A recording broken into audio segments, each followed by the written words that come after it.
मेरा नाम शालू है। मैं दिल्ली के पास हरियाणा के एक गांव की हूँ। मैं अपनी एक सच्ची कहानी आप लोगों के सामने रख रही हूँ। यह कहानी उस समय की है जब मैं 19 साल की थी और अपनी पढ़ाई कर रही थी। मैं उस समय 12वीं कक्षा में थी। मेरे साथ एक लड़का पढ़ता था। वो मेरे गांव से ही था, मगर अब वो दिल्ली चला गया था। उसका नाम सौरभ था। एक बार मेरे मम्मी पापा दिल्ली जा रहे थे तो वो मुझे भी अपने साथ दिल्ली ले जा रहे थे। पापा को दिल्ली में एक फैक्ट्री में काम करने का अवसर मिला था। मैं अपने मम्मी पापा के साथ दिल्ली चली गई थी। दिल्ली में जहां हम लोग अपने रिश्तेदार के यहाँ रुके थे, वहीं कुछ दूरी पर मेरे साथ वाला वही लड़का सौरभ अपने परिवार के साथ रहता था। उसे मैं मन ही मन पसंद करती थी, पर पहले उससे उसके दिल की बात सुनना चाहती थी। मैं उसे भी अपने दिल की बात बताना चाहती थी, किंतु वह मुझे भाव ही नहीं देता था। किसी न किसी बहाने से मैं उसके घर जाने लगी। उसकी मम्मी मुझे काफी पसंद करती थी, इसलिए मुझे जब भी मौका मिलता मैं उसके घर चली जाती थी। अब सौरभ मुझे कुछ ज्यादा ही अच्छा लगने लगा था और सच बताऊं तो मैं मन ही मन उसे खुदना चाहती थी। उन्हीं दिनों मैंने एक बार उसको नहाते हुए देखा था। वो केवल एक कच्छा पहने हुए नहा रहा था।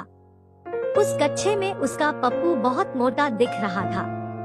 मैं उस दिन उसे देखकर एकदम से गंगना गई थी और उसे जल्दी से जल्दी खुद जाना चाहती थी।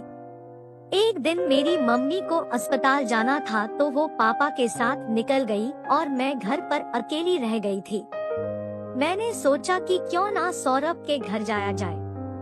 मैं सौरभ के घर गई तो पता चला कि उसके घर पर भी कोई नहीं है। वो वहाँ अकेला था और घर का काम कर रहा था।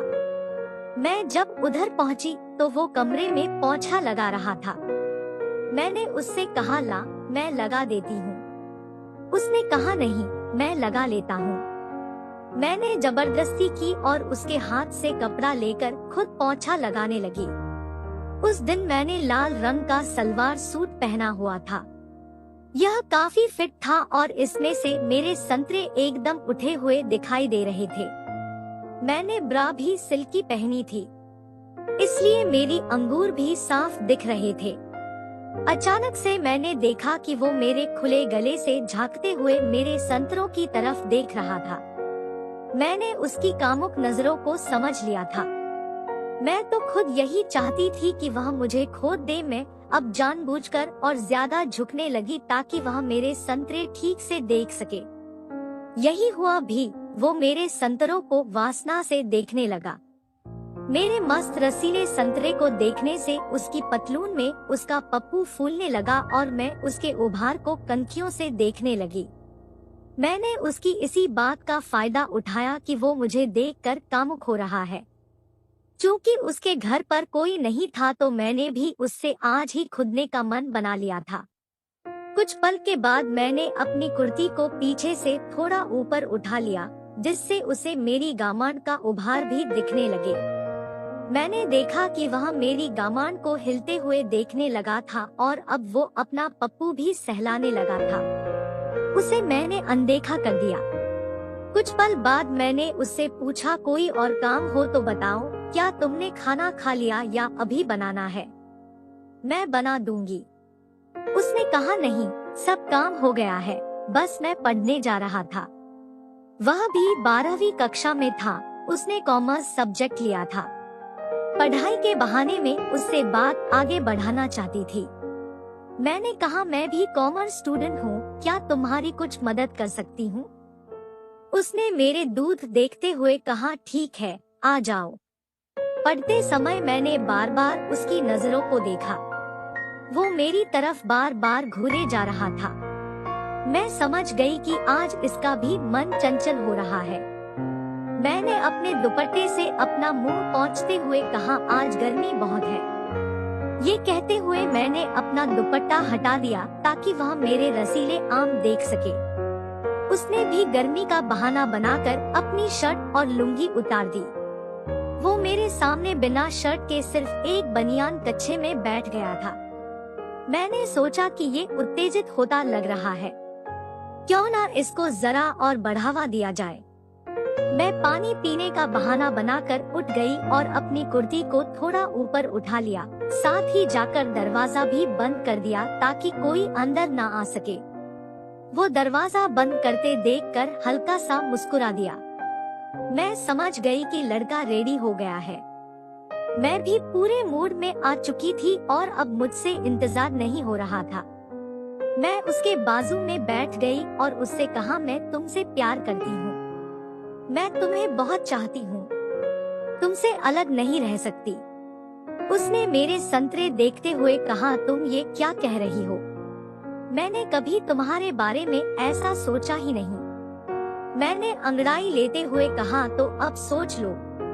उसने मेरे संतरे घूरते हुए कहा, हाँ सोच लेता हूँ। कौन सा हमें हमेशा साथ रहना है? मैं जानती हूँ कि हमारी शादी नहीं हो सकती, पर हम मोहब्बत और बाकी चीजें तो कर ही सकते हैं ना? वो हक्का बक्का रह गया। मैं उसे लिप किस करने को आगे हो गई, वो भी मेरी तरफ को हुआ। धीरे धीरे मैं उसके होठों को चूसने लगी। पहले तो उसने कुछ देर सही से चुंबन नहीं किया, पर थोड़ी देर बाद वह साथ देने लगा। अब वो मुझसे ज्यादा किस करने लगा था। मैंने झट से उसकी बनियान को भी उतार दिया और अब वह केवल चड्डी में था। उसके चौड़े सीने को देखकर मैंने भी तुरंत अपनी कुर्ती को उतार दिया और ब्रा में उसके सामने थी तो उसकी नजरें एकदम खुदासी हो गई थी। मैंने एक काले रंग की सिल्की ब्रा पहनी थी। उस काली ब्रा में मेरे गोरे संतरे कसे हुए बड़े मस्त लग रहे थे। आखिर मर्द तो मर्द होता है, लड़की की जवानी के सामने कब तक खुद को रोक पाता। हम तैयार थे। उसने मेरी संतरे दबाने के लिए मुझसे पूछा। मैं बोली, यह भी कोई पूछने की बात है, तुम्हारा ही माल है, आओ और मेरे रस भरे आम चूस लो। उसने अपना एक हाथ मेरी संतरी पर रखा और उसे ऊपर से धीरे धीरे दबाने लगा। मुझे भी मजा आ रहा था। मैंने उससे कहा, एक हाथ से संतरे दबाओगे तो दूसरा हाथ में खाली रखोगे क्या? इसे मेरी सलवार में डाल दो। उसने ऐसा ही किया और अपना हाथ में मेरी सलवार में डाल दिया। वो मेरी चिड़िया को सहलाने लगा। मेरी मादक आवाजें आने लगी थी। मैंने कहा, अब मुझसे इंतजार नहीं हो रहा है। उसने खड़े होते हुए कहा, हाँ मुझसे भी इंतजार नहीं हो रहा है।